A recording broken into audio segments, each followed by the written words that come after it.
Hello, everybody, and thank you for joining me. Today, we are going to read a story called The Legend of Papa Noel, a Cajun Christmas story. So, when we say Cajun, that reminds me of New Orleans, right?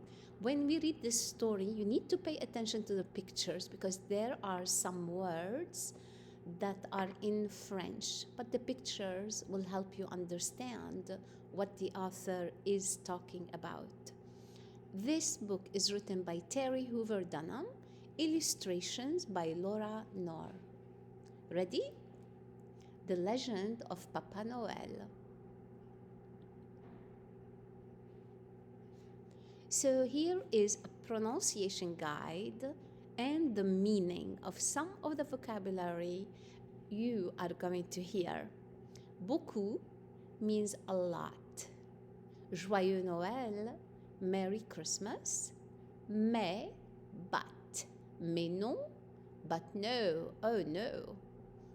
Ma petite, my little ones. Mon ami, my friend. Pirogue, Cajun canoe. Réveillon, Christmas feast. Tea gâteau, your cookies, tea cookies.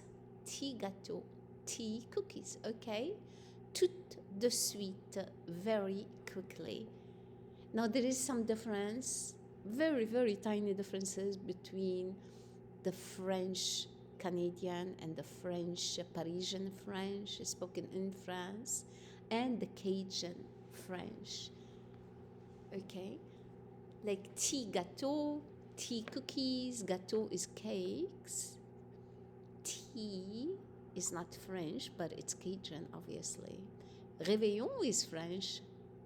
Mon ami is ma petite, my little one, ma petite. I know, like, if this was French, Parisian French, I would think he is speaking to a girl because ma is feminine. But here it means my little ones. So, are you ready? Let's begin. So what if all them childrens in the city calls him Santa Claus? In that place called England, he's known as Father Christmas. And over yonder in France, he goes by Père Noël. Sure, he's got more names than you can shake a stick at, but in Cajun country, we call him Papa Noel. Do you want to hear a story about that little old man? May you know, I'm just about to tell you one.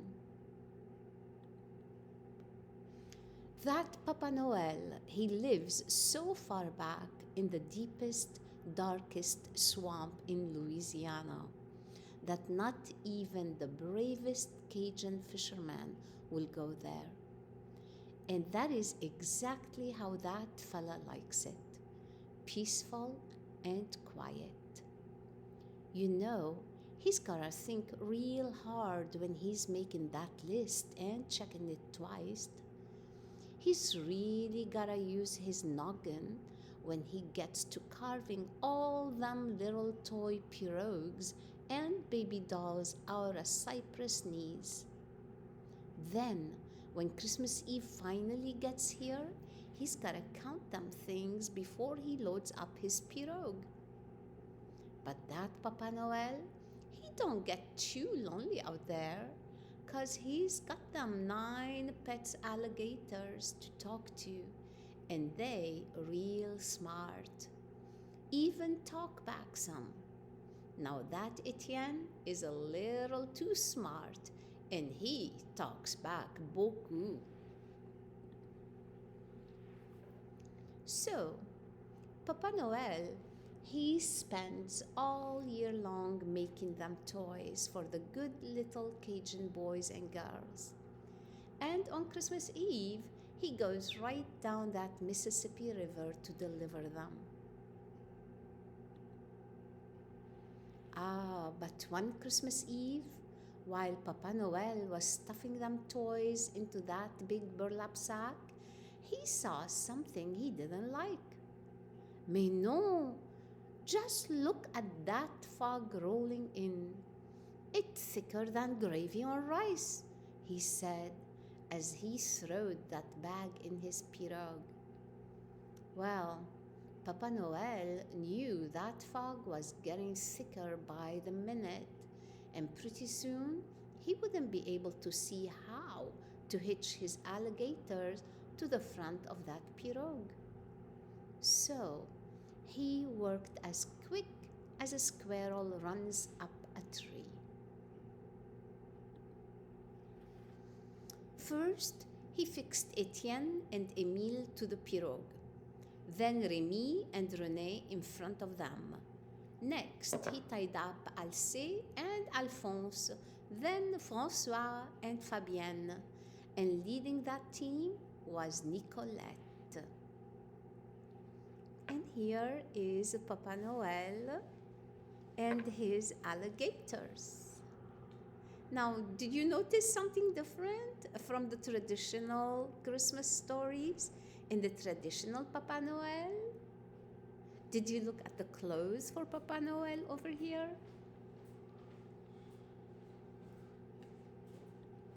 Okay, let's continue. Now, Nicolette was full of a certain kind of magic. You know how alligators are all green and how their eyes glow red at night? Well, Nicolette was as white as powdered sugar, and her eyes shined green like kerosene lamps. But on that Christmas Eve, the fog got so thick, Papa Noel was not sure her magic was enough. Mon amie Nicolette, I don't think even your magical eyes will get us through this fog. But we must try. Ma petite awaits their toys.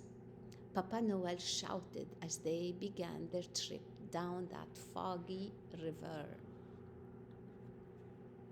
So they went on their way, bumping into cypress knees, stumps, and logs, 'cause they couldn't see them.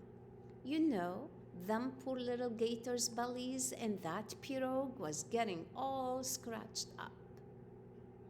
But they kept on going, 'cause they knew them children would be crying all over the place if they didn't deliver that sack of goodies.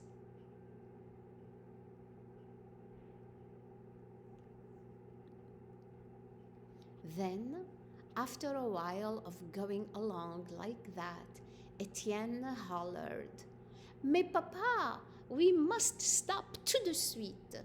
I know my hide is tough, yeah, but my belly is hurting. I can't go on like this." So, Papa Noel climbed out of his pirogue and waded through that muddy water, and he patched up that gator's belly with some moss and duct tape. Then they went on their way again. Are you thinking about the difference between the typical Christmas story and Santa and this Papa Noel story? Oh, they tried to weave in and out of them stumps and logs.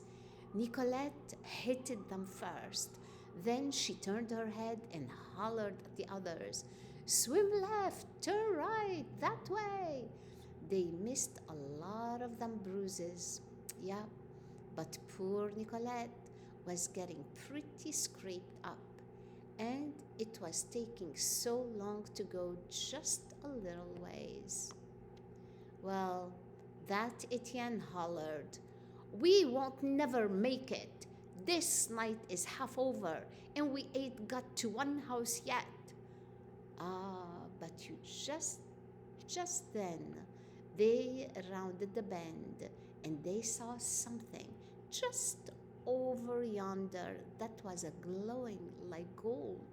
"What's that?" Etienne hollered. Well, They couldn't see what was causing that strange light, but pretty soon they could make their way down that river just fine.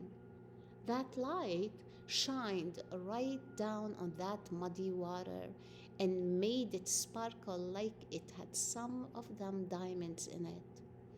Then, quicker than a nutria runs from a gator, they had made it to that spot. "May look at that," Nicolette said. So all them alligators and Papa Noel too raised up them heads to see what she had done seen. You see, Cajuns is some kinda smart. Yeah.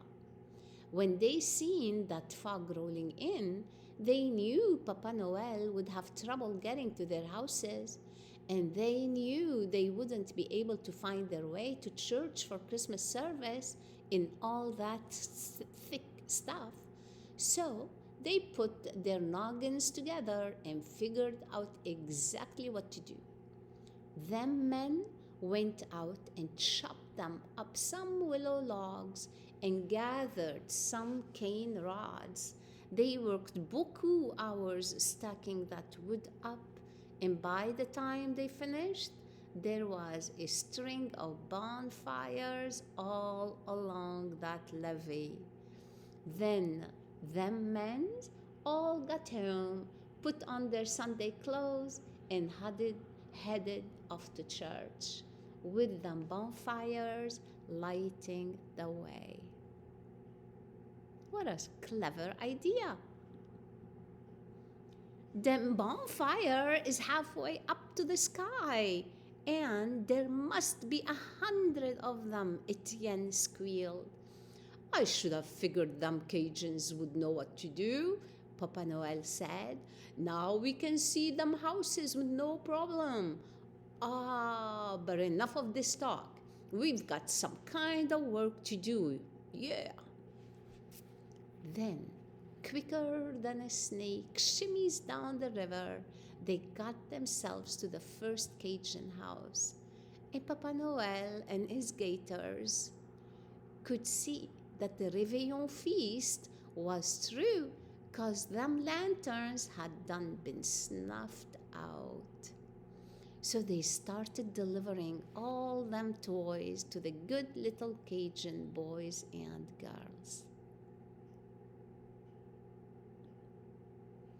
Time went by fast as they went up and down that river and in and out of them houses. Papa Noel was quicker than a frog hopping across a log, putting all them toy pirogues and cypress dolls under them Christmas trees. But he slowed down just long enough at each house to have him a couple of petit gâteaux and some of that eggnog them Cajun children left for him. And he read all them letter they wrote too. Isn't that beautiful? Then, with their job all through, Papa Noel and his gators left the last house, and as they was going, Papa Noel hollered, "Joyeux Noël to you all, and to you all a good night." Joyeux Noël, Merry Christmas. By the light of them bonfires, they went on their way back to Papa Noel's cabin, deep in the darkest part of that swamp. And when they got there, all tuckered out from delivering all them little toy pirogues and cypress dollies, they went fast asleep, just like them little Cajun boys and girls.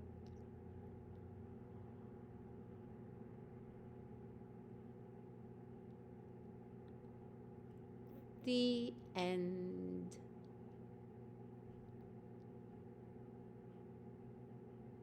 Well, that was our story. Beautiful. And here are some things we might read next. Who knows? Thank you for joining me.